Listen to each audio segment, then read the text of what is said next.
Guys, am I audible? Yes, sir. Okay. Chalo. So we had already talked about enantiomers, diastereomers. ठीक है? So एक question छोटा सा देता हूं मैं आपको.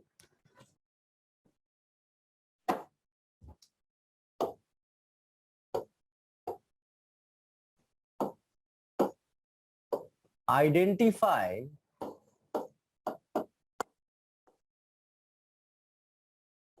enantiomers, diastereomers,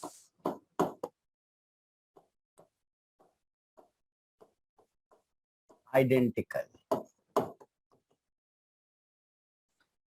और क्या क्या लिखा हुआ है, जैसे कि ये देखो,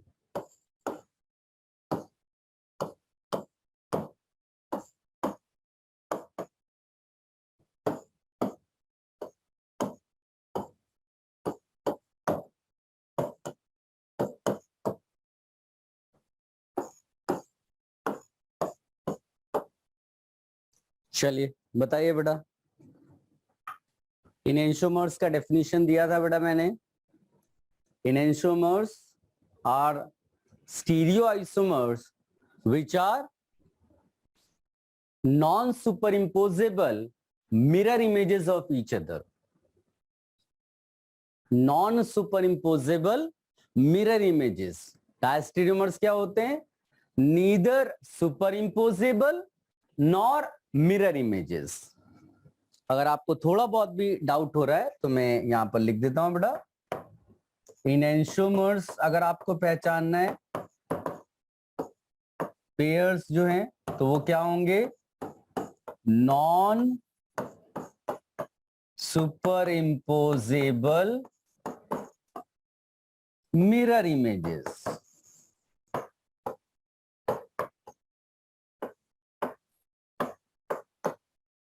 और डायस्टीरियोमर्स क्या होंगे?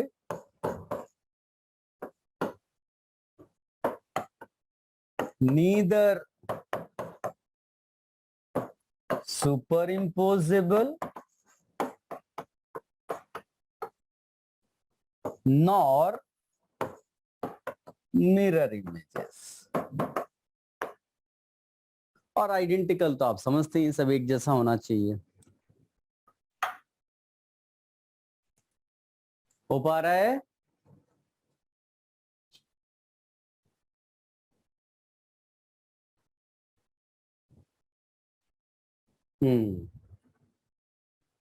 वेरी गुड देव.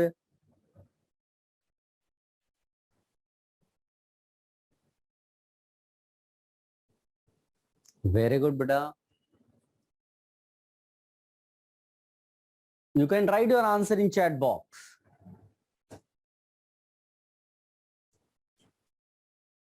सबने सोच लिया हो तो डिस्कशन भी कर लें. Yes, sir. गाइस, अगर आप सिंपल तरीके से सोचें, जो सामने डेफिनेशन लिखा हुआ है, तो आप इसको देखोगे तो कोई भी देखकर बता सकता है. देखो, वर्टिकल लाइन एक जैसी है, हॉरिजॉन्टल लाइन आपने देखा, सीधे सीधे मिरर इमेजेस नजर आ रहे हैं, है ना, और सुपर इम्पोज भी नहीं हो रहे हैं. तो सीधे आप इन दोनों को क्या लिख दोगे? enantiomers. इसको देखो, वर्टिकल लाइन बिल्कुल सेम है, कोई डिफरेंस नहीं आ रहा है. कायरल कार्बन आपके पास दो दो दिख रहे हैं और सीधे सीधे मिरर इमेजेस हैं, नॉन सुपर इम्पोजेबल है. आपने इनको लिख दिया enantiomers.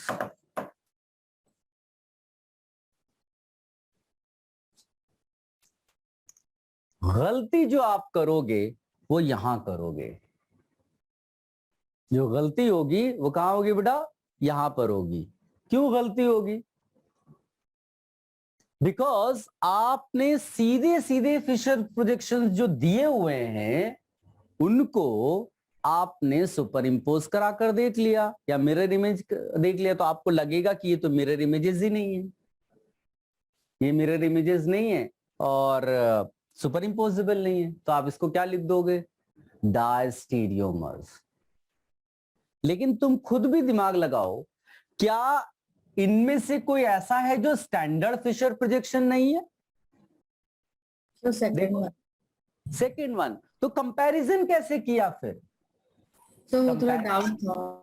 हाँ, कंपैरिजन हम तभी कर पाएंगे ना जब तुम भी स्टैंडर्ड फिशर प्रोजेक्शन लेकर आओ, मैं भी स्टैंडर्ड फिशर प्रोजेक्शन लेकर आओ, और दोनों आप कंपैरिजन करेंगे, फिर क्या ये सुपर इंपोजेबल है, मिरर इमेजेस हैं। अनफॉर्चुनेटली ये स्टैंडर्ड फिशर प्रोजेक्शन नहीं है। इसका वर्टिकल लाइन देखो, कार्बन चेन वैसी वाली नहीं है। तो कंपेयर, या तो कार्बन चेन चलो नहीं भी हो, लेकिन जो वर्टिकल लाइन है वो एक जैसी हो, बट ऐसा तो यहां नहीं है। तो यहां हमारे लिए बता पाना मुश्किल है। एक्चुअली में ये इनैंशियोमर्स हैं, एक्चुअली में ये इनैंशियोमर्स हैं, बट आप देखकर नहीं बता पा रहे हो।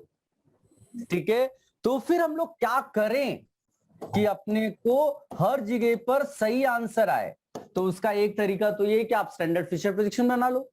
लेकिन कैसे कन्वर्ट करें ये गिवन फिशर प्रोजेक्शन को स्टैंडर्ड फिशर प्रोजेक्शन में? कैसे कन्वर्ट करें? तो अपने को कोई आइडिया तो है नहीं। डेक्स्ट्रो लेवो भी एक्सपेरिमेंटली निकलता है। अगर कोई ये बता दे कि ये डेक्स्ट्रो है, ये डेक्स्ट्रो है, इधर लेवो है, ये लेवो है, अगर कोई मेरे को ये बता दे कि भाई दो फिशर प्रोजेक्शंस हैं, कनेक्टिविटी सेम है सब, ये डेक्स्ट्रो डेक्स्ट्रो है, ये लेवो लेवो है, तो हम बता देंगे yes they are mirror images. और डेक्स्ट्रो लेवो है तो इनैंशियोमर्स है। क्या मेरी बात सबको समझ में आई बेटा? Yes.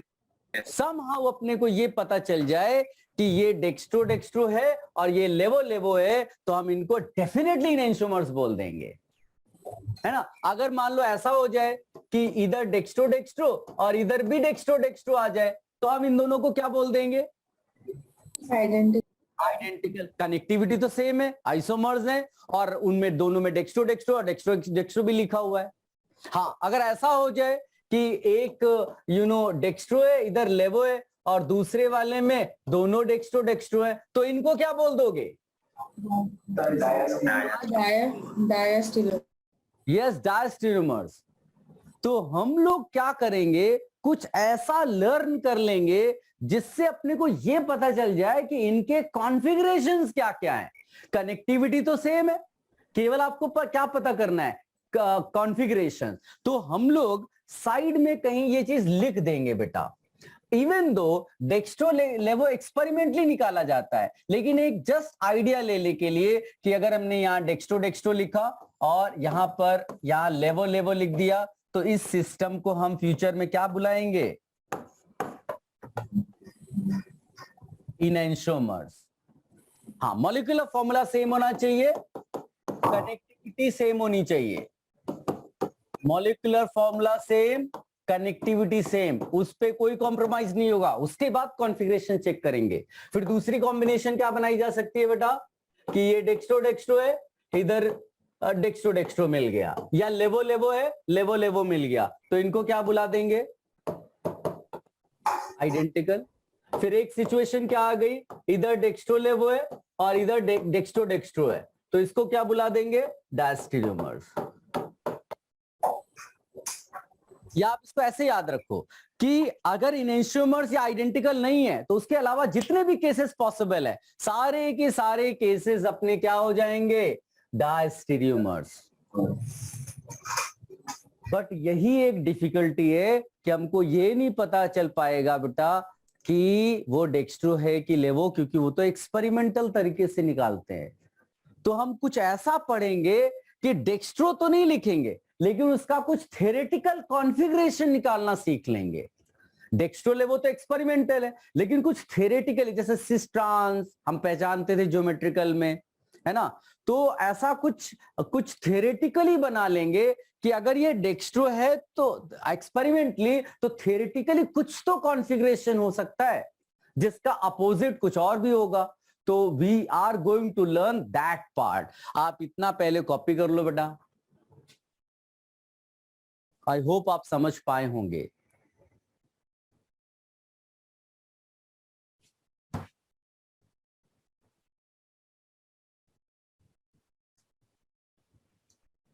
रिमूव कर दें ये पेज बेटा।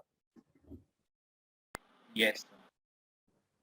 ओके गाइस, देखो that part is actually configuration. तो आप हेडिंग डालिएगा configuration,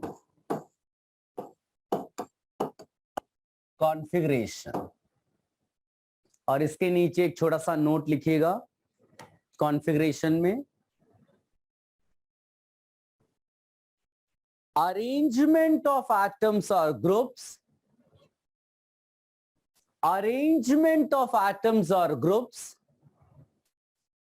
in space, arrangement of atoms or groups in space that characterizes a stereoisomer, that characterizes a stereoisomer is called configuration of that stereoisomer, is called its configuration, is called its configuration. जैसे geometrical isomerism में हम लोगों ने cis trans या ZE ये सब पढ़ा था, वैसे ही ऑप्टिकल आइसोमेरिज्म में हम लोग कॉन्फ़िगरेशन पढ़ने जा रहे हैं। तो इसमें एक्चुअली दो कॉन्फ़िगरेशंस हैं। एक जो पुराना मेथड है उसको कहते हैं DL configurational nomenclature, DL configurational nomenclature. याद रखना ये कैपिटल D कैपिटल L है, देख पा रहे हो बेटा, कैपिटल D कैपिटल L है, इसका स्मॉल d स्मॉल l से कोई लेना देना नहीं है। स्मॉल d स्मॉल l जो है वो एक्सपेरिमेंटल बेसिस पे निकलता है, और ये कॉन्फ़िगरेशंस हम कैसे बनाने जा रहे हैं बेटा, थ्योरेटिकल वे में, ठीक है। दूसरा इसको कहते हैं बेटा RS कॉन्फ़िगरेशनल नॉमेनक्लेचर,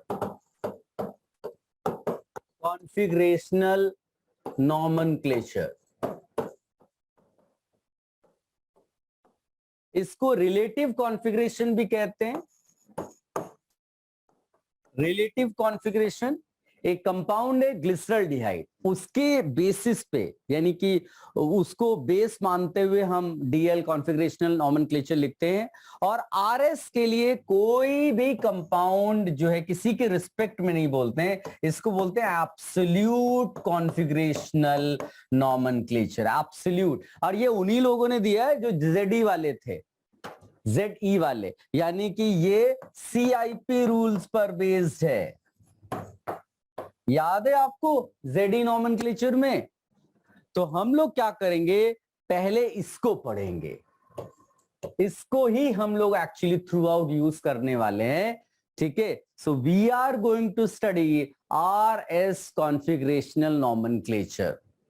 गाइस इसको कॉपी कर लिया तो हम लोग RS शुरू कर दे, और फिर एंड में जाकर मैं आपको DL वाला भी बता दूंगा।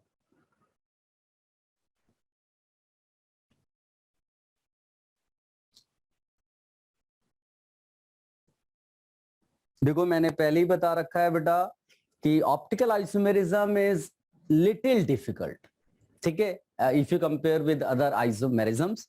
बट अगर आप ध्यान से देखोगे तो आपको धीरे धीरे सब समझ में आना शुरू हो जाएगा। लेकिन अगर कहीं भी आपने जो है मिस कर दिया तो फिर रिलेट करना बड़ा मुश्किल हो जाएगा बेटा, ठीक है। सो अगर आपने पहला लेक्चर किसी ने भी मिस किया हो तो उसका वीडियो जरूर देख लेना। और चलो इसको कंटिन्यू करें। Should I remove this page? Yes, sir. Yes.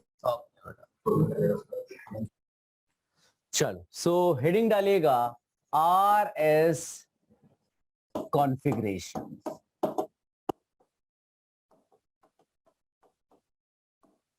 RS configuration वही लोग हैं, इससे कोई खास फर्क नहीं पड़ता है।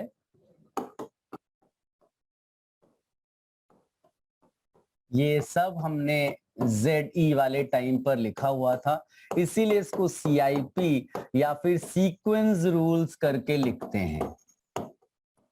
मैं आपको हर एक पॉइंट लिखाऊंगा, बट उसके पहले समझ लेते हैं ना, क्योंकि मेन तो भाई जो माइंड में जाएगा वही आप एग्जाम में करोगे। So first we will try to understand कि आरएस कैसे लिखा जाता है। ठीक है, अब सबसे पहली चीज है कि जैसे फिशर प्रोजेक्शन की बात करते हैं हम लोग, फिशर प्रोजेक्शन में आपको 4 ग्रुप्स दिखाई देंगे बेटा, है ना, 4 ग्रुप्स आधे। जैसे मान लीजिए कि मैं यहाँ पर केस लेता हूं, एक मैंने COOH ले लिया फॉर एग्जांपल, एक H ले लिया, एक OH ले लिया और एक CS3 ले लिया।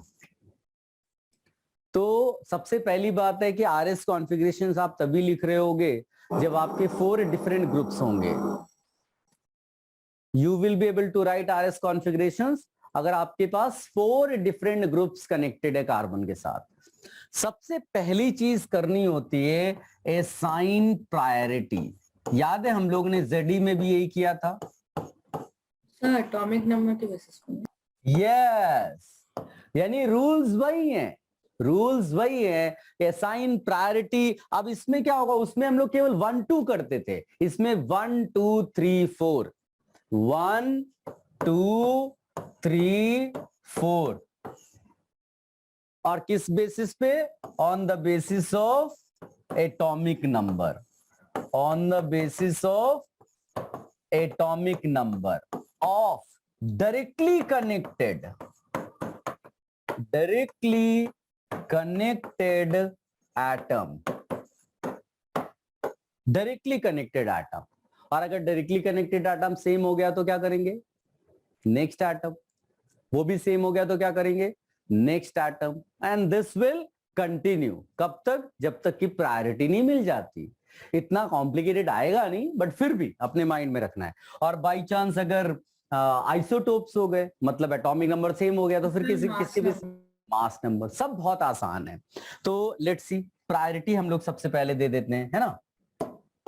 जैसे इसमें अगर देखोगे तो इधर ऑक्सीजन कनेक्टेड है, इधर हाइड्रोजन कनेक्टेड है डायरेक्टली, इधर कार्बन कनेक्टेड है, इधर कार्बन कनेक्टेड है। तो ये तो क्लैरिटी के साथ पता चल गया कि इसको फर्स्ट प्रायोरिटी और इसको फोर्थ प्रायोरिटी देंगे। ठीक, अब 2 कार्बन आ गए तो कैसे करें? तो हम लोग फिर नेक्स्ट देखेंगे। इसमें नेक्स्ट, हाँ, और याद है डबल बॉन्डेड कोई चीज होती थी तो उसको 2 बार हम लोग लिख लेते थे सिंगल बॉन्ड करके। Yes, sir. तो इसमें भी वैसा ही हुआ। नीचे वाला बड़ा आसान है, तो फिर क्लैरिटी से पता चल रहा है कि बेटा, क्लियरली पता चल रहा है यहां पर कि इसको आपको 2 दे देना है, इसको 3 देना है। किसी भी बच्चे को प्रायोरिटी में कोई प्रॉब्लम बेटा असाइन करने में? प्रायोरिटी सब पुराना स्टाइल है, केवल 1 2 3 4 इस बार करना है। पहले जब ZE पढ़ते थे तो हर एक डबल बॉन्ड कार्बन का 1 2 करते थे और सेम साइड अपोजिट साइड करते थे, बट यहां पर वैसा नहीं। यहां 1 2 3 4 चार ग्रुप्स हैं तो चारों को प्रायोरिटी दे दी हमने।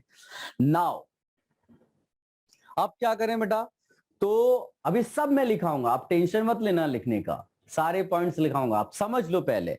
तो हम लोग क्या करते हैं बेटा कि इसको कॉन्फ़िगरेशन असाइन करने के लिए जो फोर्थ प्रायोरिटी ग्रुप है वो बॉटम पे लेके आते हैं। कहां लेके आते हैं बेटा? बॉटम पे। बॉटम पे लाने के लिए तुम्हें एक्सचेंज करना पड़ेगा, स्वैप कराना पड़ेगा, इंटरचेंज कराना पड़ेगा।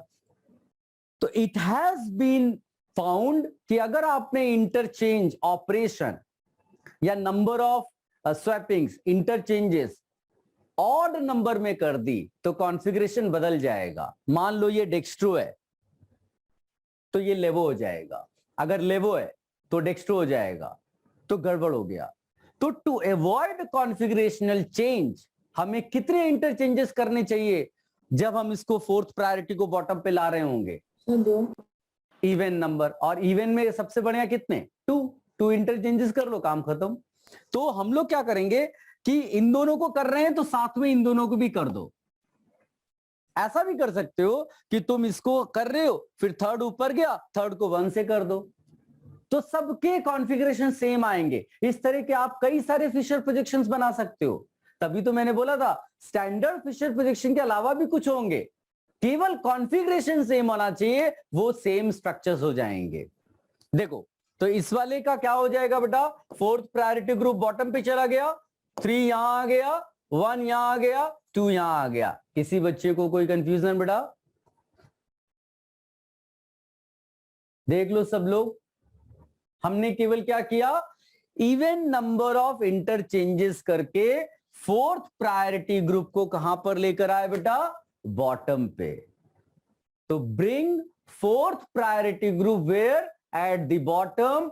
Bye how? By even number of interchanges. इसको एक इंटरचेंज बोला जाएगा तो एक और करना पड़ेगा। और उसके बाद क्या करना है? ये जो फोर्थ प्रायोरिटी ग्रुप है इसके ऊपर हाथ रख दो और 1 2 3 को देखो। अगर 1 2 3 करने पर आपको क्लॉकवाइज अगर दिखाई दे रहा है, if I travels in a clockwise direction then its configuration will be R। इसका R है तो ये भी R ही होगा। If anti-clockwise direction then it will be S configuration। क्या सबको मेरी बात समझ में आई बेटा? बहुत सिंपल तरीके से आप इसको बता सकते हो। ये लैटिन वर्ड है, रेक्टस बोलते हैं इसको, विच मीन्स राइट। और एस जो होता है वो सिनिस्टर से आया है, Latin word which means left. तो उसकी कोई बहुत वैल्यू नहीं है अपने लिए, अपने को तो आर एस कॉन्फ़िगरेशन से मतलब है, सो वो है। तो मैंने आपको करना सिखा दिया। क्या करने हैं? सबसे पहले कि 4 ग्रुप्स दिए होंगे, assign priority 1 2 3 4।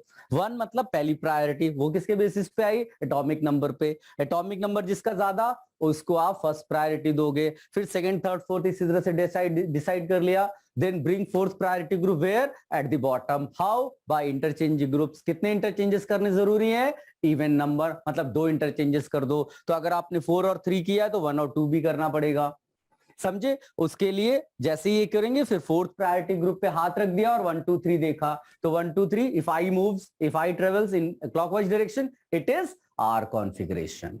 If I travels in anti-clockwise direction, it is S configuration। क्या मेरी बात समझ में आई? Yes, sir. ठीक है, तो आप सोचो कि मतलब जैसे ये दिया हुआ है OH, H, COH और CH3, इसका कॉन्फ़िगरेशन हमने R निकाला है अभी। और तुम वो डिजाइन बना लो जिसमें फोर्थ प्रायोरिटी ग्रुप बॉटम पे था। तो कहने का क्या मतलब हुआ कि ये दोनों क्या चीज हो गई बेटा? अगर ये दो फिशर प्रोजेक्शंस दिए हो तो इन दोनों को क्या बोलोगे? इनएंशियोमर्स, आइडेंटिकल या डायस्टेरियोमर्स? यही तो है, क्या बोलेंगे? आइडेंटिकल। ये दोनों आइडेंटिकल हैं, ये भी आर होगा, Yes. क्योंकि वही तो है। लेकिन ये स्टैंडर्ड नहीं है। अब देखो तुम वही क्वेश्चन जो मैंने तुम्हें दिया था कि हम स्टैंडर्ड नहीं बना पा रहे हैं, तो क्या हुआ? हम कॉन्फ़िगरेशन निकाल लेंगे, कॉन्फ़िगरेशन निकालकर कंपेयर कर लेंगे। अगर आर आर आ गया इसका मतलब आइडेंटिकल है, आर एस आ गया इसका मतलब इनएंशियोमर्स है। आई होप आप सब इस बात को समझ पा रहे होगे, ठीक है? तो अब हम लोग थोड़ा सा इसको लिखेंगे, नोट्स बनाने जरूरी है। सो व्हाट यू वांट बेटा? पहले कॉपी करना चाहोगे या पहले मैं प्रॉपर नोट्स लिखाऊं? What you want? पहले नोट्स। पहले नोट्स, चलो ठीक है, लिखो। अकोला बेटा म्यूट कर लो। Yes, sir. लिखिएगा, the four groups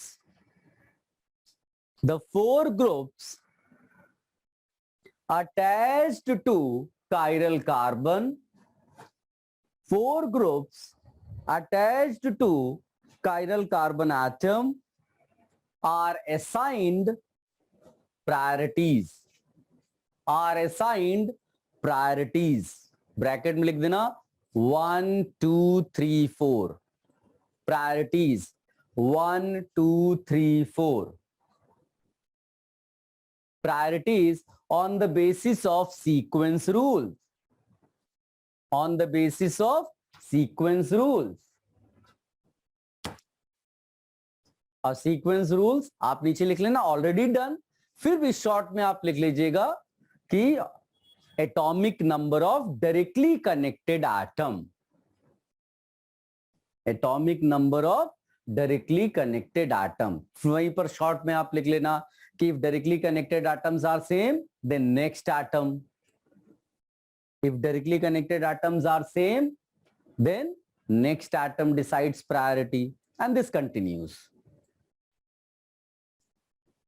this continues। फिर वहीं पर छोटा सा लिख लीजिएगा सब पॉइंट करके, पहले पॉइंट में सब पॉइंट्स करके। क्या? If for isotopes mass number decides priority, for isotopes mass number decides priority.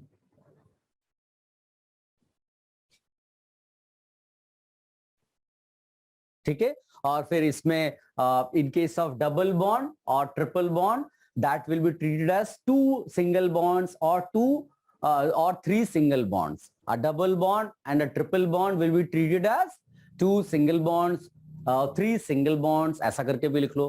मतलब सब कुछ किया हुआ है, जस्ट एक छोटा सा अभी भी लिख लेंगे तो आपको फिर उधर लिखने की जरूरत नहीं पड़ेगी।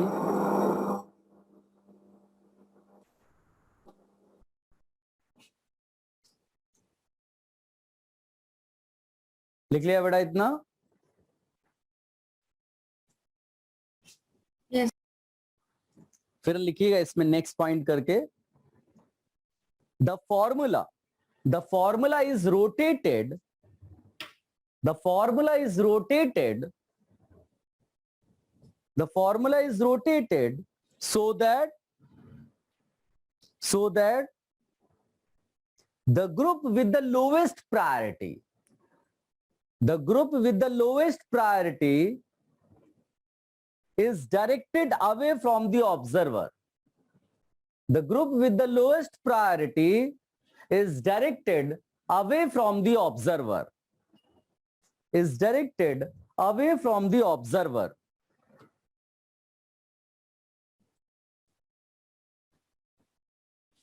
And the arrangement of the remaining three groups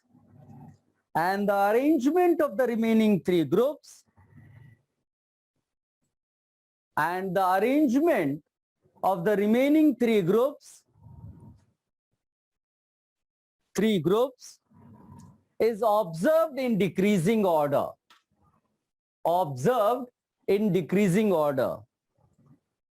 Is checked in decreasing order.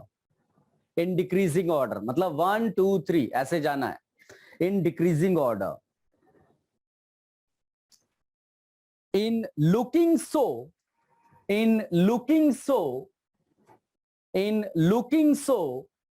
if I moves if I travels in clockwise direction,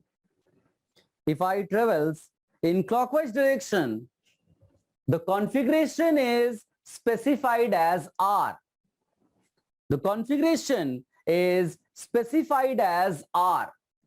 Latin word rectus, which means right. And if I moves in anti-clockwise direction, if I travels in anti-clockwise direction, then the configuration is specified as S.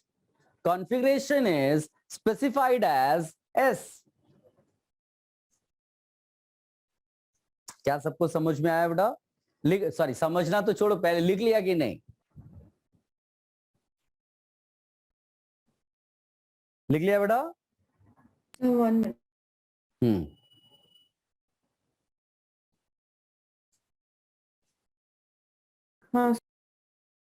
हाँ, एक चीज याद रखना, ये जो second rule आपने लिखा ये बड़ा स्टैंडर्ड सा तरीका है।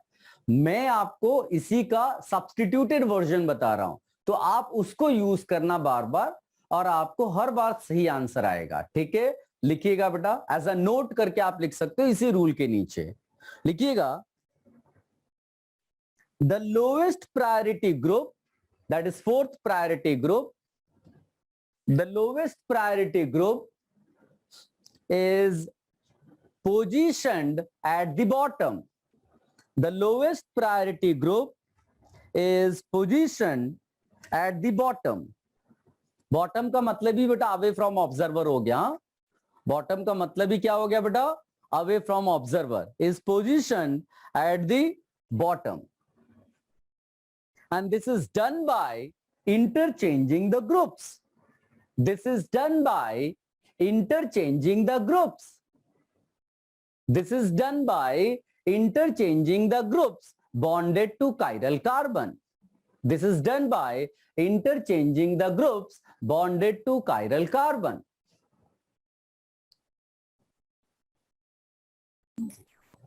लिख लिया? Sir, yes. sir, will you please repeat from by interchanging the groups? This is done by interchanging groups bonded to chiral carbon. This is done by interchanging the groups bonded to chiral carbon. An interchange operation is always done in pairs, even number of interchanges. Interchange operation is always done in pairs. इसको underline कर लेना बेटा. Interchange operation को हम कैसे करते हैं? Pairs में, इवन नंबर 2, 4. तो 2 मानकर चलेंगे क्योंकि हम मिनिमम करना है, हम क्यों उसमें जबरदस्ती 4 कर दें. तो interchange operation is always done in pairs with respect to each chiral carbon. अगर एक से ज्यादा कायरल है तो हर कार्बन के रिस्पेक्ट में इवन नंबर ऑफ इंटरचेंजेस करने पड़ेंगे बेटा. ठीक है? Even number of interchanges to avoid any configurational change. To avoid any configurational change. To avoid any configurational change. इतना लिख लिया बेटा सबने? Yes. फिर नेक्स्ट इसी में कंटिन्यूएशन में लिखिएगा. If there are more than one chiral centers, if there are more than one chiral centers, the same procedure is applied to each of them separately. The same procedure is applied to each of them separately. The same procedure is applied to each of them separately. अब देखो मैंने आपको सारे rules लिखा दिए, ठीक है, लेकिन सबसे पहले आप इसको कॉपी कर लो. मैं 1-2 और एग्जांपल्स लूंगा और रूल्स आप पढ़ते पढ़ते उसको यूज करना. ठीक है? आप बिल्कुल कंफर्टेबल हो जाओगे, परेशान मत होना. इसको कॉपी कर लो बेटा.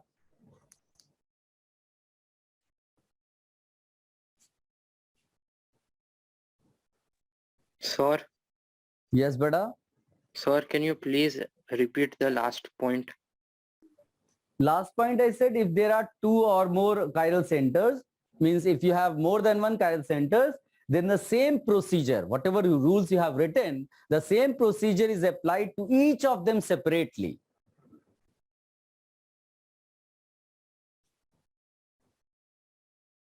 So फिर वहां पे वो मोस्ट ऑक्सीडाइज्ड कार्बन वाला रूल यूज नहीं होगा? वो स्टैंडर्ड फिशर प्रोजेक्शन है बेटा. वही तो बात है कि अगर आपने भी स्टैंडर्ड फिशर प्रोजेक्शन बनाया और मैंने भी स्टैंडर्ड फिशर प्रोजेक्शन बनाया तो हम लोग के फिशर प्रोजेक्शन एक जैसे दिखेंगे. लेकिन अगर मेरा स्टैंडर्ड नहीं है और आपका स्टैंडर्ड है और हो सकता है वो आइडेंटिकल हो, पता कैसे चलेगा? तो पता चलेगा बाय फाइंडिंग कॉन्फ़िगरेशंस. समझ गया बेटा? हाँ.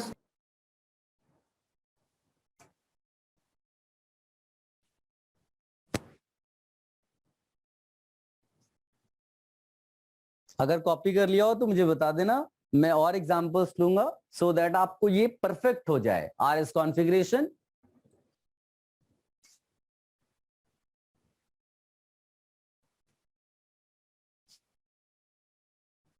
इसको एसआईपी रूल भी कहते थे कई बार.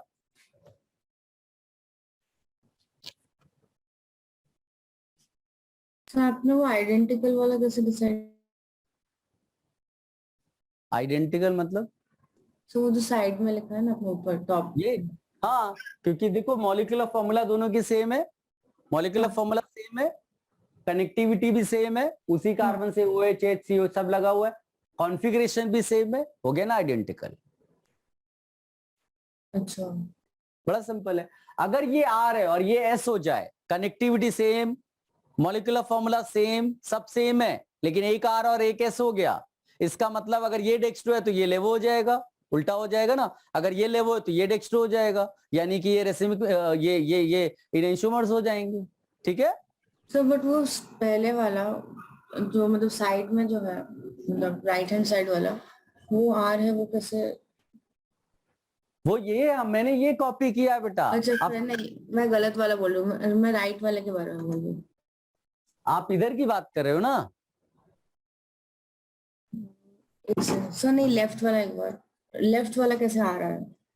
इसकी बात सर टॉप में जहाँ पे अपना आइडेंटिकल लिखा है थोड़ा सा कंट्रोल करो, आप टेंशन ले रहे हो, बहुत ज्यादा टेंशन ले रहे हो, आप कंफ्यूज हो रहे हो।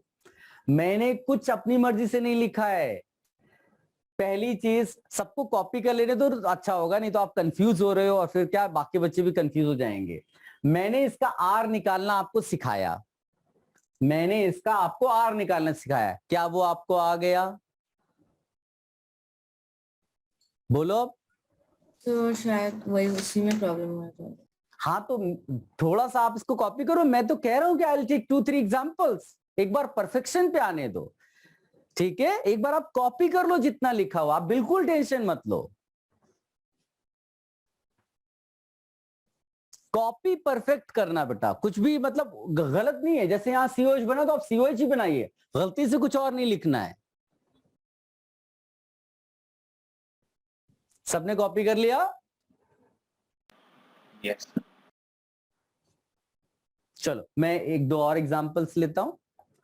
पहले हम लोग आरएस सीख लें निकालना। वो तो मुझे लगा कि आप लोग कैप्चर कर लोगे इस चीज को, लेकिन आप अगर नहीं कर पा रहे हो कि ये आइडेंटिकल कैसे हैं, मैंने तो ये जो मैंने 1 2 3 4 यहां लिखा है ना, ये मैंने यहां लिख दिया है। भाई जो मेरा फोर्थ था वो एच था, मैंने नीचे डाल दिया। जो मेरा 1 था वो एच था, वो ऊपर डाल दिया। इस तरह करके बस वहां पर स्ट्रक्चर्स बना दिए। तो मेरा ये आर है तो वो भी आर ही है ना, वो तो आर लिखना था, और ये इसी के लिए तो कॉन्फ़िगरेशन निकाल रहे थे, वो आर था, इसलिए ये दिखाना था। तो अगर आप वहां उस लेवल पे नहीं पहुंच पा रहे तो थोड़ा सा कंट्रोल करो, अभी आपको समझ में आएगा थोड़ी देर में। और अगर किसी बच्चे को समझ में आ जाए तो वो खुश हो जाए, ये उसका अपना टैलेंट है। देखो और एग्जांपल्स ले लेते हैं गाइस। मान लीजिए कि यहां ऐसा दिया हुआ है, ऐसा दिया हुआ है, ऐसा दिया हुआ है, और यहां पर ऐसा दिया हुआ है। सबसे पहली बात, क्या कायरल कार्बन दिख रहा है बेटा आपको? बोलो, आप सब मुझसे बोलना शुरू करो। यस, कायरल कार्बन दिख रहा है, 4 ग्रुप्स दिख रहे हैं अलग अलग। अब प्रायोरिटी देनी है, सबसे पहली चीज प्रायोरिटी। फर्स्ट प्रायोरिटी ग्रुप कौन सा हो जाएगा? So we are second priority group कौन सा हो जाएगा? थर्ड प्रायोरिटी ग्रुप कौन सा हो जाएगा? so OH। एटॉमिक नंबर देखना है और कुछ नहीं करना है आपको। अब बताइए फोर्थ प्रायोरिटी ग्रुप को कहां लेकर आना है? what बॉटम पे। कितने इंटरचेंजेस करोगे उसके लिए? so दो। बस हो गया। यहां पर मैं NH2 लिख दूंगा, यहां पर Br लिख दूंगा, यहां OH लिख दूंगा, यहां Cl लिख दूंगा। अब फोर्थ प्रायोरिटी ग्रुप को क्या करना है बेटा? हाथों से ढक देना है। और क्या करना है बेटा? 1 2 3 करना है। 1 2 3 जैसी डायरेक्शन देगा वो कॉन्फ़िगरेशन हो जाएगा गिवन कंपाउंड का। बताइए क्या होगा कॉन्फ़िगरेशन? Yes. एस। इसका कॉन्फ़िगरेशन एस आ गया। तो ये भी तो ऐसी है, इसी से तो एस निकाला है हमने। Yes. अब जो वो बच्ची परेशान हो रही थी उसके लिए ये है कि मान लो यही दोनों ऐसे डिजाइन बनाकर दे दिए जाएं, तो क्या तुम नहीं बोलोगे ये दोनों आइडेंटिकल फिशर प्रोजेक्शंस हैं? हाँ सर समझ गए। समझे ना? तो मैंने पिछली बार वही किया था, मैंने कुछ आपको नया नहीं दिया था। ये दोनों एक्चुअली ये दोनों थे जो मैंने इसको आर, तो वो आर उसी से तो निकाला था, तो सब कुछ सेम था। आर कॉन्फ़िगरेशन तो आइडेंटिकल लिख दिया था। वही चीज यहां पर है। इस बार मैंने 1 2 3 4 के बदले ग्रुप्स एक्सचेंज किए। तो ये अब सोचो ना मैंने क्या बोलना चाहा आपके लिए, कि कॉन्फ़िगरेशन सेम है, कनेक्टिविटीज भी सेम है, तो आइडेंटिकल ही होगा ना। आई होप आप सब मेरी बातें समझ पा रहे होंगे। इसको भी कॉपी कर लो बेटा।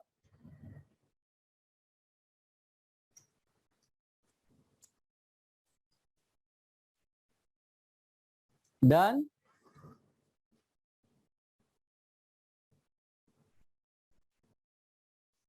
यस देखो एक और एग्जांपल लेते हैं आपके लिए।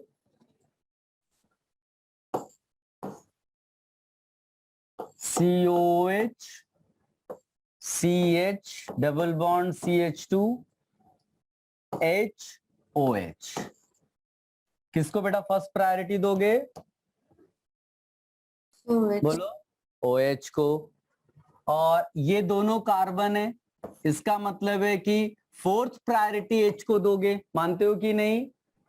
Yes. Yes, sir. अब इन दोनों में कैसे डिसाइड करें? So what will you do? इसके स्ट्रक्चर्स ओपन करिए, डबल बॉन्डेड O है तो 3 O इस तरह से आ जाएंगे, एक OH का O है और एक 2 डबल बॉन्ड वाले O हैं।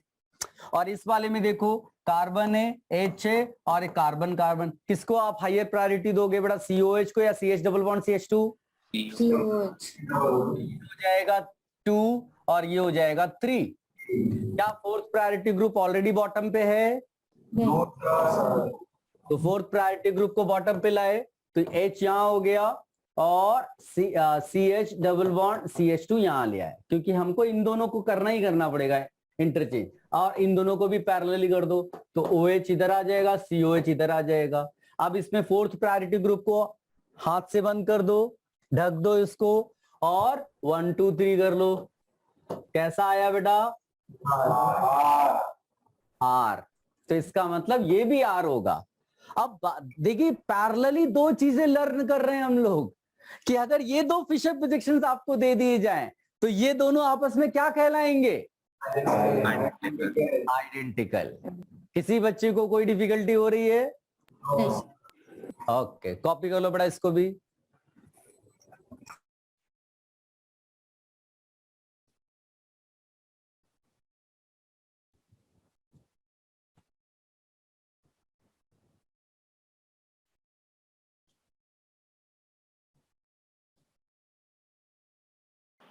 Done, sir. डन? ओके। अब मैं आपको एक केस बताता हूं बेटा जिसमें एक से ज्यादा कायरल कार्बन है। तो हम लोग ने उसके लिए पॉइंट क्या लिखा बेटा कि if you have more than one chiral center then you have to apply this procedure separately to each of the chiral carbon atoms. देखो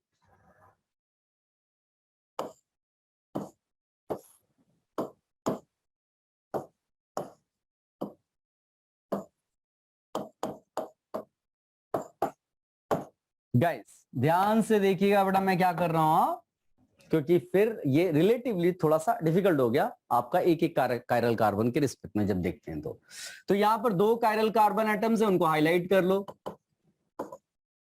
since separately I have to use the procedure, तो आप क्या करोगे, आप क्या करो इस वाले को सेपरेटली ऐसे लिख दो, सेपरेटली लिख दो। क्या क्या ग्रुप लगे हुए हैं? OH है, H है और यहां पर एक कार्बन है जो कि COH है, मतलब OOO, और नीचे एक कार्बन है which is connected to OHC। Anyone having any confusion here? No. अब आप दूसरे वाले को देख लो बेटा, इस वाले में क्या कर सकते हैं हम लोग, उसी तरह से OH लिख दो और नीचे CaOO और ऊपर वाले में OH और C। हमारे लिए अब ये कायरल कार्बन एटम, अब प्रायोरिटीज देते हैं बेटा, ध्यान से देखो। प्रायोरिटीज जब दोगे इधर तो कैसे आएगा, ऊपर वाले में डिसाइड करते हैं पहले।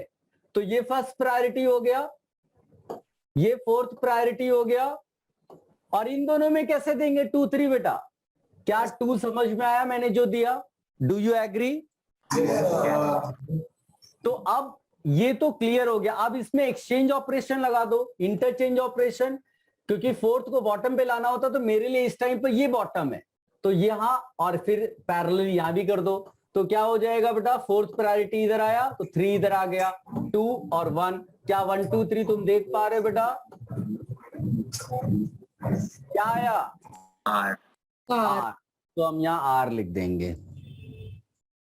दूसरे वाले के लिए देखो बेटा, फर्स्ट प्रायोरिटी इसको दिया, फोर्थ इसको दे दिया, सेकंड इसको दिया, थर्ड इसको दिया, इंटरचेंज ऑपरेशन लगाया। इंटरचेंज ऑपरेशन तो यहां पर 4 हो गया, 2 हो गया, 3 हो गया, 1 हो गया। क्या तुम देख पा रहे हो क्या निकला बेटा? R. ये R लिख दिया। मान लीजिए आपको IUPAC नेम पूछा गया तो आप पूरा ये IUPAC नेम लिखेंगे और इसको, क्योंकि ये 1 2 3 4 आएगा तो it will be written as 2R, 3R और फिर नॉर्मल IUPAC नेम। थोड़ी बहुत बातें समझ में आ रही हैं? कॉपी कर लो बड़ा इसको।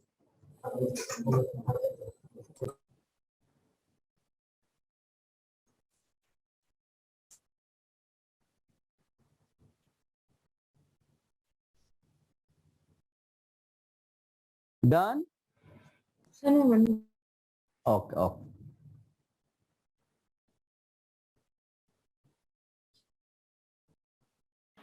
Done. Should I remove this? Sir नहीं बन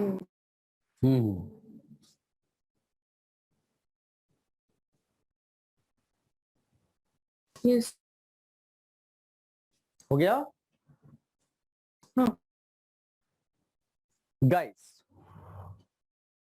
अब back to the same point जिसके लिए हम लोगों ने ये सब पढ़ना शुरू किया।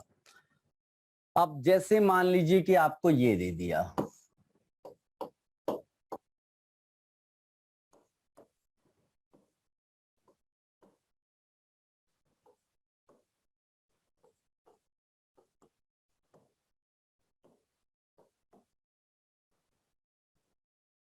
अगर मैंने आपको स्टार्टिंग वाले उससे पूछा होता कि बताओ बेटा इन दोनों में रिलेशन क्या है, तो आप क्या करते? सबसे पहले चेक करते हैं मॉलिक्यूलर फॉर्मूला सेम है कि नहीं।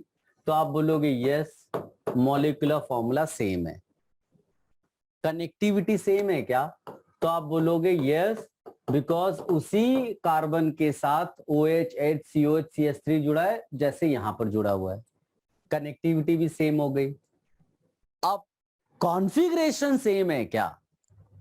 अगर सोचो, ये तो मैंने नया प्रोसीजर आपको सारा बताया है ना, ये तो नया प्रोसीजर है। पुराने प्रोसीजर पे जाते तो क्या बोलते? सीधे सीधे आप रखकर देखते। आप तो पहले ही बोलते कि मिरर इमेजेस भी नहीं है और ये सुपर इम्पोसिबल भी नहीं है। आपकी नजर में ये आंसर क्या निकल जाता है बेटा? डायस्टेरियोमर्स, राइट ना। लेकिन अब अगर तुमको नए मेथड से निकालने को बोला जाए तो केवल कॉन्फ़िगरेशन ही तो निकालना है।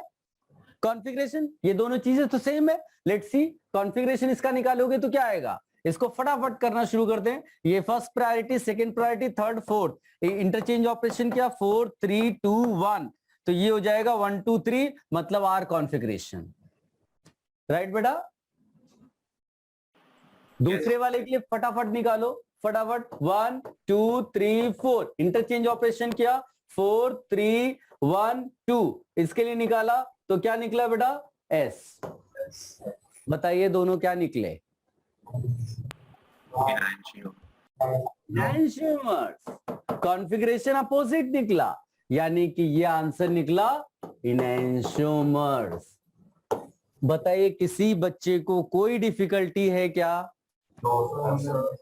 यानी कि हम डेक्स्ट्रो लेवो तो नहीं बता पाए लेकिन आरएस बता दिया हमने। तो थियोरेटिकल कॉन्फ़िगरेशंस के बेसिस पे we are able to predict कि ये इनएंशियोमर्स हैं कि नहीं है। डेक्स्ट्रो लेवो निकालने की जरूरत ही नहीं पड़ी, हमको कॉन्फ़िगरेशन निकालना सिखा दिया गया तो हमने दोनों के कॉन्फ़िगरेशंस निकाले, देखे अपोजिट आ गए, दैट मींस इनएंशियोमर्स है बिकॉज कनेक्टिविटी सेम थी, मॉलिक्यूलर फॉर्मूला सेम था। कॉपी कर लो बेटा इसको।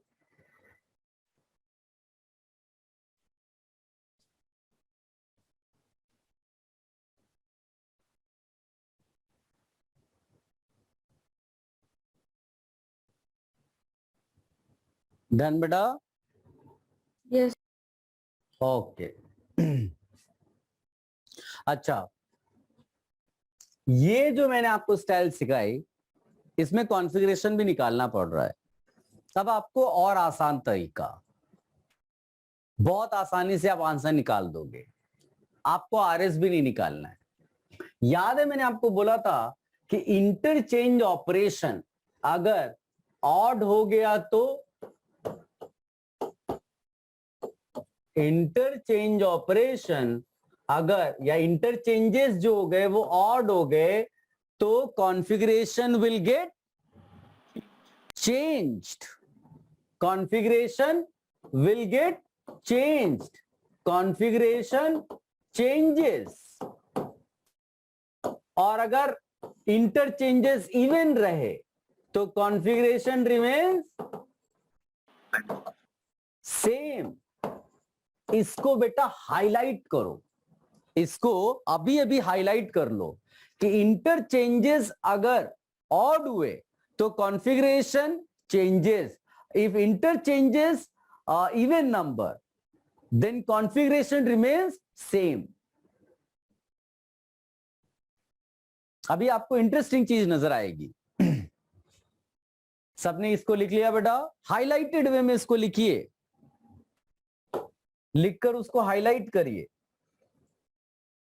इंटरचेंज अगर ऑड हुआ तो फिर तो कॉन्फ़िगरेशन चेंज हो जाएगा, ऐसा हाईलाइट करिए। और अगर इंटरचेंजेस इवन हुए तो कॉन्फ़िगरेशन विल रिमेन सेम। सबने लिख लिया होगा? अब सामने देखो बेटा, अगर आप इन दोनों को कंपेयर करो, इन दोनों को कंपेयर करो और वर्टिकल लाइन देखो स्टैंडर्ड। अगर मुझे इधर वर्टिकल लाइन स्टैंडर्ड बनानी है, यानी कार्बन चेन वर्टिकल लाना है या एक जैसा बनाना है, तो बताइए कौन सी चीज किसके साथ इंटरचेंज कर दें? बोलो। OH OH और CO। तो बताइए कितने इंटरचेंजेस करने पर आपको वो मिल गया? 1 ऑड नंबर। तो आप बोलेंगे कि यहां से यहां अगर गए तो हमें कितने इंटरचेंजेस करने पड़े? Odd interchanges. Odd interchanges, odd interchanges का मतलब है कॉन्फ़िगरेशन अपोजिट। क्या आप समझ पाए बेटा? So rather than finding RS in seconds, you can tell that the two are enantiomers. In seconds you can tell these two are enantiomers. I hope आप समझ गए होंगे। तो इसको हाईलाइट करो। आप डिफिकल्ट क्वेश्चन लेंगे तो आपको इसकी इंपॉर्टेंस पता चलेगी।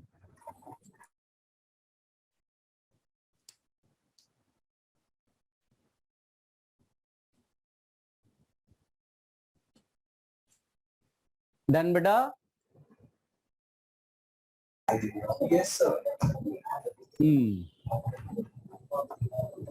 Guys, देखो और लिटिल डिफिकल्ट केस लेते हैं तो आपको ज्यादा कॉन्फिडेंस आएगा कि हमें ये सब आता है।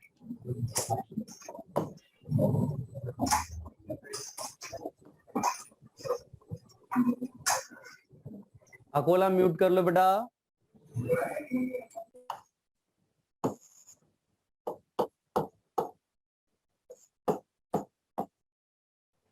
इसको देखो और एक दूसरा मैं ये लिखता हूं बेटा।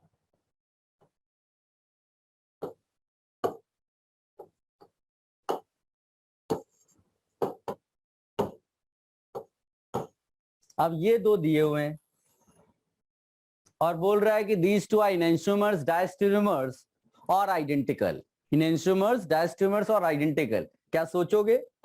बिलीव मी 30 सेकेंड्स के अंदर आंसर आएगा। identical ध्यान से देखो, 30 सेकेंड्स के अंदर तुम्हें आंसर आएगा। हो पाएगा?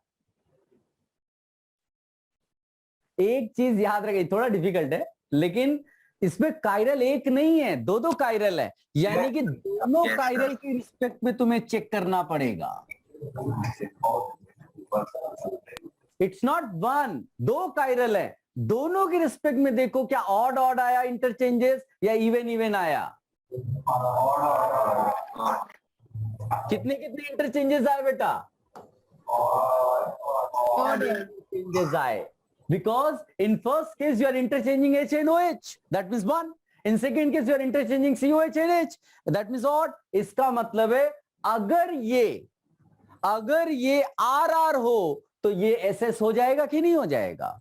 Yes, yes. Yes. इसका मतलब है कि ये दोनों क्या हो गए? Enantiomers. These two are enantiomers. So, if you have more than one chiral centers, then with respect to each chiral, you have to check how many interchanges are there.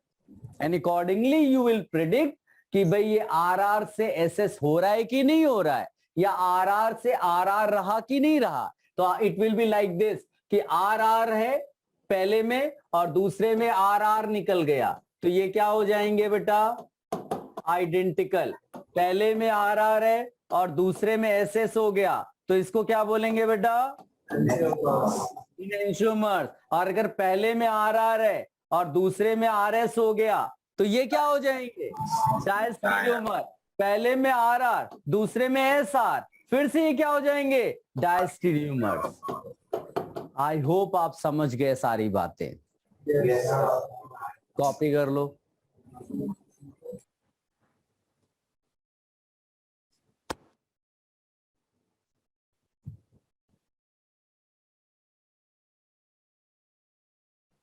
Done बेटा। यस गाइस अब देखो वो starting का point जहां से हमने ये कहानी शुरू की थी,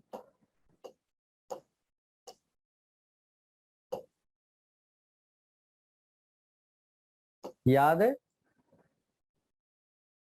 कहां पर आपने क्या बोला था, क्या अब आप जज कर पा रहे हो, देखो यहीं से तो कहानी शुरू हुई थी।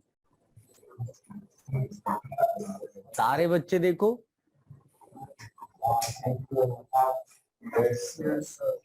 ये लास्ट वाला ही तो था, है ना, जिसको तुम लोग क्या बोल रहे थे, डायस्टेरियोमर्स। क्या अब आप देख पा रहे हो ये इनएंशियोमर्स हैं, देख पा रहे हो ना, देखो यहां से यहां गए, कितने इंटरचेंजेस करवाए आपने, एक ऑड नंबर इंटरचेंजेस हुआ, और फिर यहां से यहां गए तो कितने इंटरचेंजेस हुए, यहां भी ऑड नंबर ऑफ इंटरचेंजेस आपको दिख रहे हैं, तो इसका मतलब है कि ये इनएंशियोमर्स वाला केस हो गया। तो आपने जहां से शुरू किया था वहां भी हाईलाइट कर लो कि करना कैसे है, ठीक है।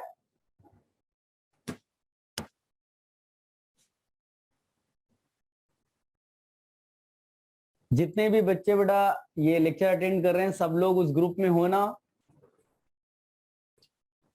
Yes sir. नहीं हो तो एक दूसरे से आप वो लिंक लेकर के ग्रुप ज्वाइन कर लेना।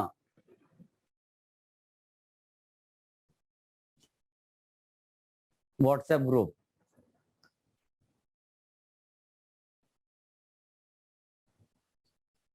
या मुझे मैसेज कर देना, मैं लिंक भेज दूंगा। इसको हटा दे बेटा। सर नहीं, एक second.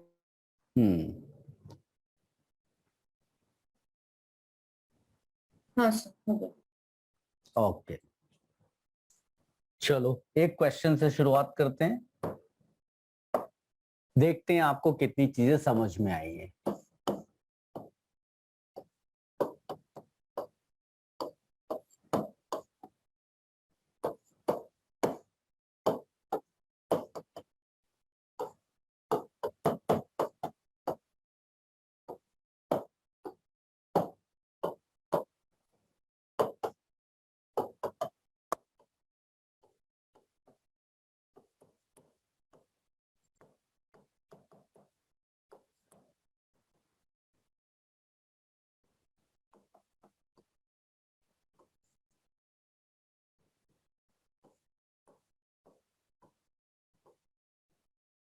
So only physical method से। हाँ, बाय फिजिकल मेथड्स, या फिजिकल मेथड्स के बदले आप लिख सकते हैं डिस्टिलेशन या रिक्रिस्टलाइजेशन, कुछ भी यहां पर हाईलाइट कर लो। ऑब्जेक्टिव ये है कि आपको 2-3 कॉन्सेप्ट्स मिक्स करने हैं। हाँ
चलो बताओ बेटा।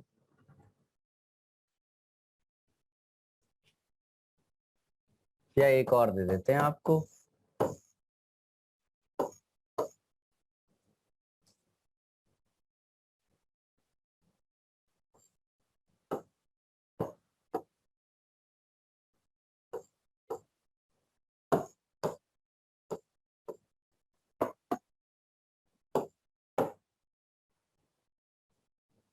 बताइए बेटा।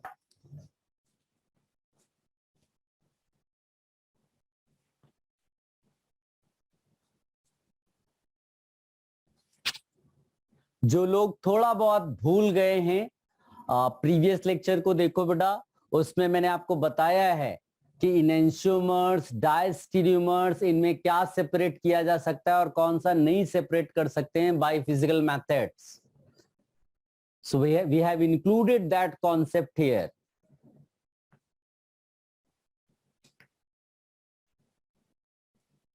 हो पा रहा है बेटा? Yes.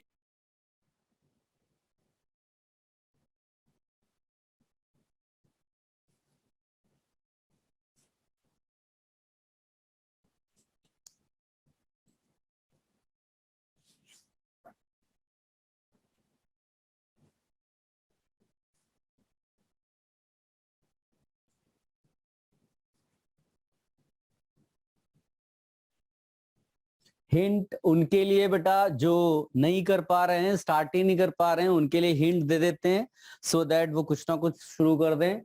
तो ये जो फिजिकल मेथड्स होते हैं बेटा, ये फिजिकल प्रॉपर्टीज पे डिपेंडेंट होते हैं, like difference in boiling point, melting point, तो डिस्टिलेशन, रिक्रिस्टलाइजेशन. तो इनेंशियोमर्स में क्या होता है, प्रॉपर्टी सेम होती है. तो अगर कहीं पर भी आपने ये निकाला कि जो मिक्सचर है वो इनेंशियोमर्स है, तो दे कांट बी सेपरेटेड.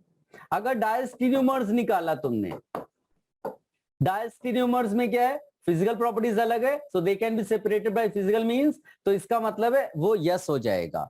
अगर आइडेंटिकल निकाल दिया तो ऐसा भी हो सकता है ना कि दो ये दिया हमें बुद्धू बना दिया, है ना, तो हमें क्या करना है, फिर वहां पर नो कर देना है.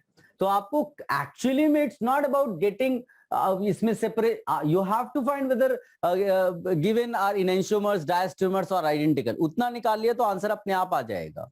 ठीक है, जस्ट फाइंड कौन कौन इनेंशियोमर्स है और कौन कौन डायस्टीरियोमर्स. अगर आपका डायस्टीरियोमर्स कहीं पर आता है तो फिर ये आंसर यस हो जाएगा.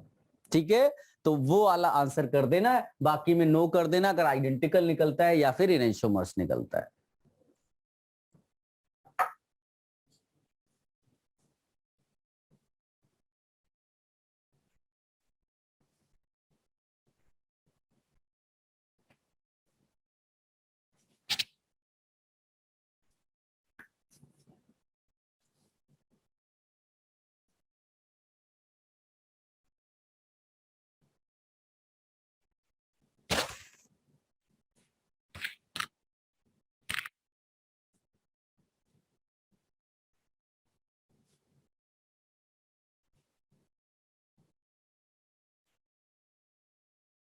सबने सोच लिया बेटा?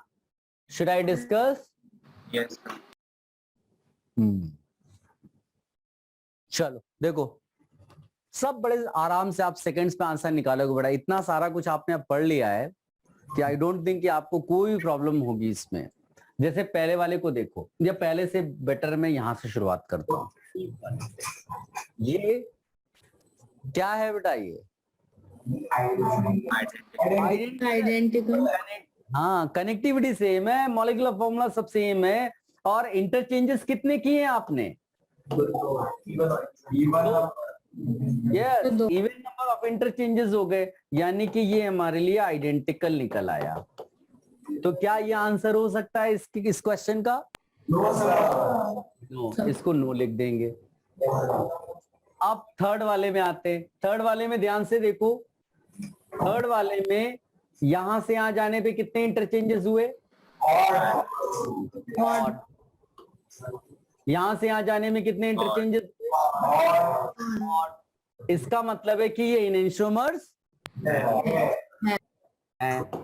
लेकिन एक चीज आप बड़ा ध्यान देना जब आप ये कर रहे हो उसके पहले ये देख लेना कहीं ये मेजो तो नहीं है, क्योंकि अगर मेजो हुआ तो उसका मिरर इमेज जैसा कुछ नहीं होता, वो आइडेंटिकल मेजो होता है। तो मेजो नहीं होना चाहिए ये। उस कैसे पता चलेगा मेजो है? तो आप जो वर्टिकल लाइन है ना वो कार्बन चेन रखना और फिर देखना क्या ये इंटरनल वो प्लेन ऑफ सिमेट्री आ रही है। याद है ना मेजो कैसे निकालते थे हम लोग? इसको देखो, इस एग्जाम्पल को देखो, देख पा रहे हो ना? क्या तुम्हें नहीं लगता ये मेजो है? देखो ये क्या निकला, मेजो निकला। तो अब इसमें तुम इंटरचेंजेस अगर करोगे, इंटरचेंजेस करोगे तो इसको भी देखना पड़ेगा कि कहीं ये मेजो तो नहीं है। तो मेजो तो नहीं है, उसके लिए हम लोग क्या करेंगे बेटा, इसको भी वर्टिकल लाइन वही कर देंगे जो इसकी थी, by doing 2 interchanges for each chiral carbon. तो हम लोग क्या करेंगे, इसको इस वाले के लिए बना रहे हैं बेटा, COH नीचे आए लेकिन Cl इधर नहीं, इधर रख देंगे, 2 इंटरचेंजेस के साथ ऐसा दिखेगा। इसको देखो COH ऊपर ही है, एज सच रहने देंगे। क्या ये भी मेजो है? ध्यान से देखो बेटा, क्या ये भी मेजो दिख रहा है? हाँ ये भी तो मेजो है। क्या मेरी बात समझ में आई? यानी कि ये दोनों मेजो हो गए। अगर बाई चांस आपने उस इंटरचेंज से किया होता तो यहां से यहां जाने में कितने इंटरचेंजेस किए बेटा? और यहां से यहां जाने में कितने इंटरचेंजेस किए? ऑड। तो तुम इनको क्या बोल देते गलती से? लेकिन ये हैं क्या? मेजो मेजो होने की वजह से ये क्या हो गए? आइडेंटिकल। आइडेंटिकल। क्वेश्चन अभी अलग है, लेकिन अगर ये पूछ लेता मेजो इनेंशोमर्स कौन कौन से हैं, तो तुम यहां इनेंशोमर्स गलती से लिख देते। तो it is very very important, जो अब ये हाईलाइट करना है आपको, कि वो first you check whether compound is meso or not, meso or not. उसके लिए वर्टिकल लाइन को कार्बन चेन कर दो, अपने आप आपको समझ में आएगा कि ऊपर नीचे आपको वो सेम जैसा दिख रहा है कि नहीं। ठीक है। ऑल्दो इस क्वेश्चन के लिए इनेंशोमर्स होता तो भी नो था, आइडेंटिकल है तो भी नो है। क्या मेरी बात सबको समझ में आई बेटा? Yes. और यहाँ इनेंशोमर्स हो तो फिर भी नहीं क्यों? क्योंकि enantiomers can't be separated by physical methods. उनका जो प्रॉपर्टीज होता है, फिजिकल प्रॉपर्टीज, वो सेम होता है। हाँ। और आइडेंटिकल तो सेम होगा ही होगा, आइडेंटिकल है वो तो। इसको देखो बेटा, देखो इस क्वेश्चन के थ्रू हमने बहुत सारी अच्छी चीजें लर्न की। आपसे क्वेश्चन क्या क्या पूछ सकता है वो एग्जाम में? Identify among the following enantiomers, identify among the following integer type question आ सकता है, among the following pairs number of diastereomeric pairs, enantiomeric pairs, कैसे क्वेश्चंस बनाए जा सकते हैं, कितने सारी पॉसिबिलिटीज हैं। उसके अलावा लेवल अप किया तो आपको बोलेगा which of the following pairs can be separated, या number of pairs which can be separated, integer type question हो गया। बहुत सारी पॉसिबिलिटीज हो जाती हैं क्वेश्चंस की। तो आपका लेवल इन 2 लेक्चर्स में ही काफी ऊपर चला गया। अगर आपको पूरा ये समझ में आया होगा तो बहुत अच्छी बात है। इसमें देखो बेटा, देखने से ही देखो, वर्टिकल लाइन कार्बन चेन है, मेजो तो नहीं है, है ना? मेजो नहीं है। अब देखो इंटरचेंजेस कितने हुए बताइए? इसमें ऑड हुआ। इधर से बताइए कितने इंटरचेंजेस किए हमने? नो इंटरचेंजेस, है ना? हाँ, नो इंटरचेंजेस या इवन, वो एक ही चीज मानी जाएगी। तो बताइए इसको, इन दोनों को आपस में क्या बोलेंगे? डायस्टेरियोमर्स। और बताइए diastereomers can be separated by physical methods और not? Yes. Can be separated. तो ये हो गया आपका इस क्वेश्चन का आंसर। अच्छे से बेटा इसको लिखो। जितनी चीजें हमने डिस्कस की है, किसी भी पार्ट में अगर डिफिकल्टी आ रही हो सो आई कैन रिपीट दैट, फिर भी आप इसको लिखिए जरूर बेटा। सर आपने फर्स्ट स्टेप में कैसे बोला कि मेजो नहीं है, वो सेकंड ऑप्शन में? सेकेंड वाले में मेजो इसलिए नहीं है बेटा क्योंकि मेजो के लिए प्लेन ऑफ सिमेट्री होती है, एक ऐसी चीज जिससे ऊपर और नीचे आपको मिरर इमेजेस नजर आए। तो इसका OH यहाँ है तो OH इस तरफ होता तब वो आपस में इंटरनली मिरर इमेजेस दिखाई देते। Yes, sir. Yes, sir. Previous lecture में हमने डिस्कशन किया है बेटा।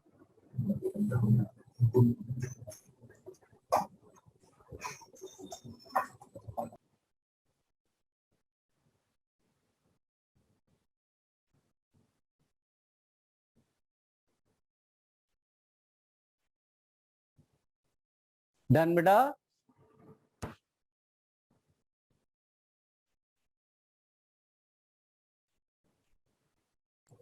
Sir, first person में मतलब second ले लो कैसे? आवाज क्लियर नहीं आ रही बेटा, क्या बोल रहे हो? Sir, first में second ले लो कैसे? फर्स्ट का सेकंड मेजो क्या है मैं समझ नहीं पाया। ये इसके लिए मेजो बोल रहे हो तो मैंने इंटरचेंजेस किए ना बेटा। जब इसमें मैंने वर्टिकल लाइन में COH ले आया मतलब कार्बन चेन बना दी, देन आई रियलाइज कि Cl और Cl देखो ऊपर नीचे नजर आ रहे हैं, H और H ऊपर नीचे नजर आ रहे हैं, यानी बीच में क्या आ गई, प्लेन ऑफ सिमेट्री, तो यानी वो मेजो हो गया।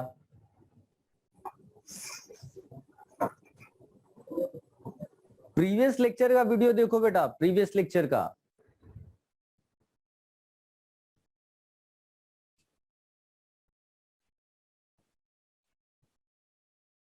हटा दें इसको बेटा, सबने कॉपी कर लिया?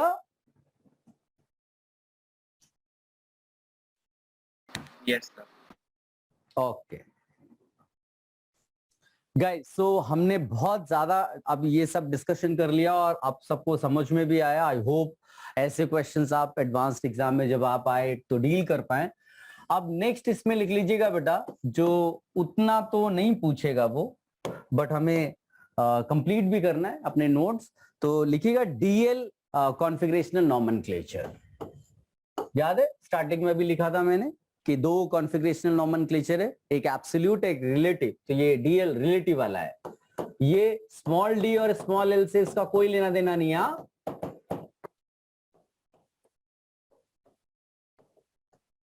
DL कॉन्फ़िगरेशनल नॉमेनक्लेचर, इसमें एक छोटा सा नोट लिखिएगा बेटा।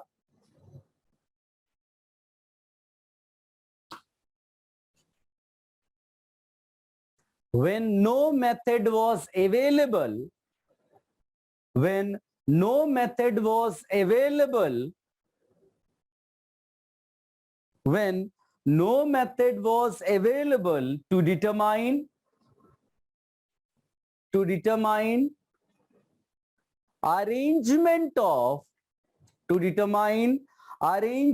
of actual atoms, arrangement of atoms or groups, when no method was available to determine actual arrangement of atoms or groups in the space, when no method was available to determine actual arrangement of atoms or groups in space, actual arrangement of atoms or groups in space,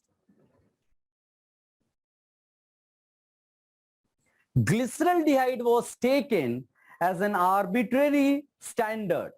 Glyceraldehyde was taken as an arbitrary standard. Glyceraldehyde का ये formula होता है बेटा,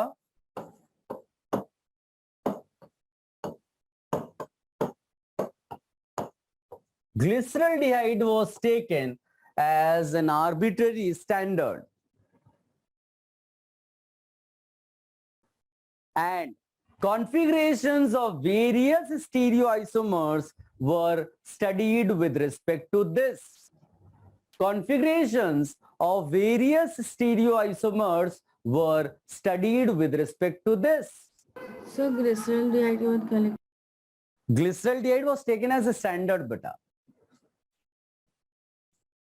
and configurations of various stereoisomers were studied with respect to this. Were studied with respect to this. इसका हमें कुछ करना नहीं, लेकिन ये है कि अगर D और L लिखा हुआ सीधे सीधे आ गया ऑप्शन में तो क्या करेंगे, तो हमें तो अपने नोट्स यूज करके आंसर दे देना है, बट बाकी इसके हम कहीं एप्लीकेशंस नहीं करने वाले। तो इसमें नेक्स्ट लिखिएगा बेटा point, glyceraldehyde having OH group on right and H atom on left. Glyceraldehyde having OH group on right and H on left was given a configurational symbol D. Was given a configurational symbol D. देखो बेटा इसको सामने मैंने बना दिया, was given configurational symbol D and mirror image of this where OH left and H right was given configurational symbol L, was given configurational symbol L, was given configurational symbol L.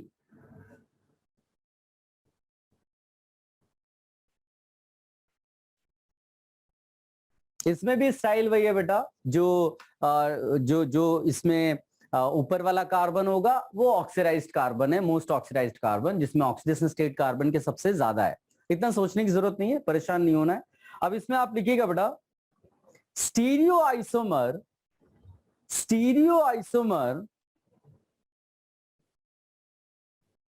which can be obtained from, देखो बहुत सारे ऐसे biomolecules जब आप पढ़ोगे ना तो बहुत सारे उसमें जो ग्लूकोज है, फ्रुक्टोज है, तो ये बायोमोलिक्यूल्स में बहुत सारे जो कंपाउंड्स हैं दे can be obtained from or converted into glyceraldehyde. तो उसके बेसिस पे हम लोगों ने कॉन्फ़िगरेशनल नॉमेनक्लेचर बनाया था, ठीक है। तो ये पुराना नॉमेनक्लेचर, ओल्ड कॉन्फ़िगरेशनल नॉमेनक्लेचर है, जिसको एज सच हम लिख कर रख लेंगे, कोई टेंशन की बात नहीं है। इसमें लिखिएगा कंटिन्यूएशन में stereoisomer which can be obtained from or converted into diglyceraldehyde which can be obtained from or converted into diglyceraldehyde will belong to D series। हम उसको कॉन्फ़िगरेशन डी दे देंगे बिना कुछ टेंशन लिए, उसका कॉन्फ़िगरेशन क्या बोल देंगे बेटा, डी। फिर लिखिएगा स्टीरियोआइसोमर which can be obtained from or converted into L-glyceraldehyde will belong to L series। Capital लिखना बेटा, capital D capital L. Stereoisomer which can be obtained from or converted into L-glyceraldehyde will belong to L series।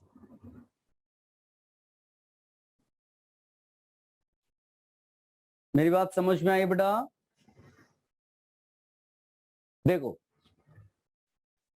एक और मैं आपको style बता देता हूं, ध्यान से देखना। मैं यहां पर लिखने जा रहा हूं बेटा एक कंपाउंड,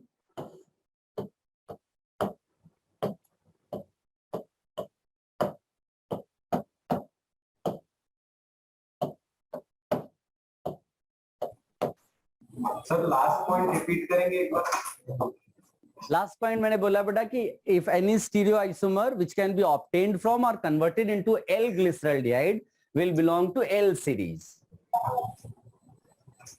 गाइस सामने वाले कंपाउंड को देखो, दिख रहा है आपको? Yes sir. ये ग्लूकोज है, ये ग्लूकोज है। अब इसमें कॉन्फ़िगरेशन इसका जो है ना उसको लिखा जाता है डी, इसको बोलते हैं डी ग्लूकोज।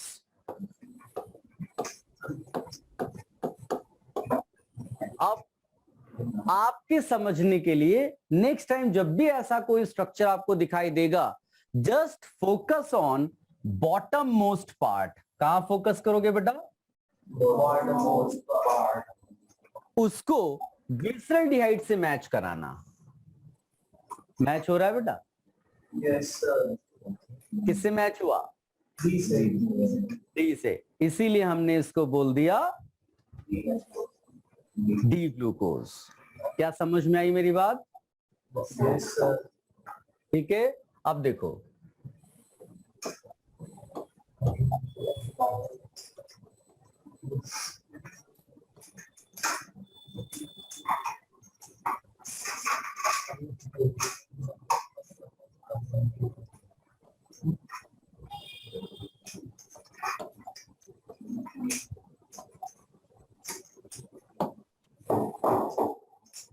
गाइस, ये फ्रुक्टोज है, ये फ्रुक्टोज है।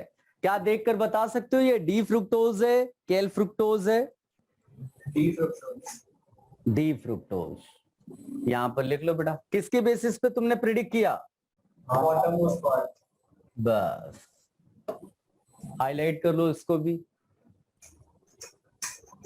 ये आपका डी और एल कॉन्फ़िगरेशनल नॉमेनक्लेचर भी हो गया। ऑल्दो इसके बहुत ज्यादा एप्लीकेशंस हम नहीं करेंगे, बट ये आपको IUPAC नेम ऐसा कुछ पूछ लेगा तो उस केस में आप इसको कर लोगे। ठीक है गाइस, अगर आप क्वेश्चन एक होम असाइनमेंट 4 ओपन करिए बेटा, होम असाइनमेंट 4 ओपन करिए। होम असाइनमेंट 4 ओपन करिए और उसमें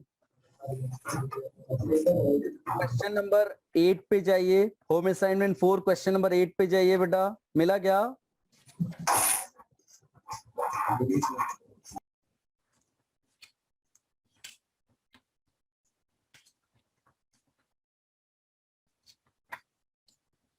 क्वेश्चन मिला क्या बेटा? सॉरी 8 पे नहीं, क्वेश्चन नंबर 11 पे जाइएगा बेटा। Question number 11, home assignment 4 question number 11 open करिए। मिला? Yes, sir. हाँ, तो जरा उसको एक बार अटेम्प्ट करिए, देखिए कुछ कर पा रहे हो?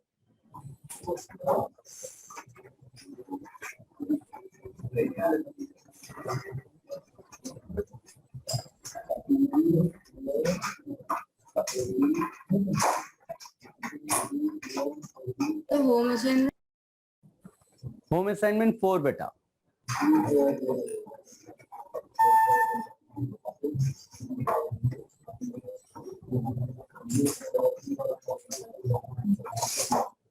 Question number 11।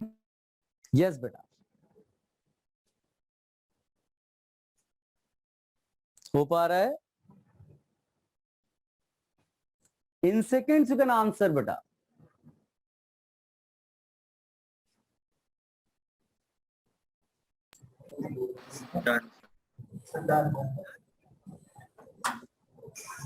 देखो आंसर मैच कर रहा है, बहुत सिंपल है।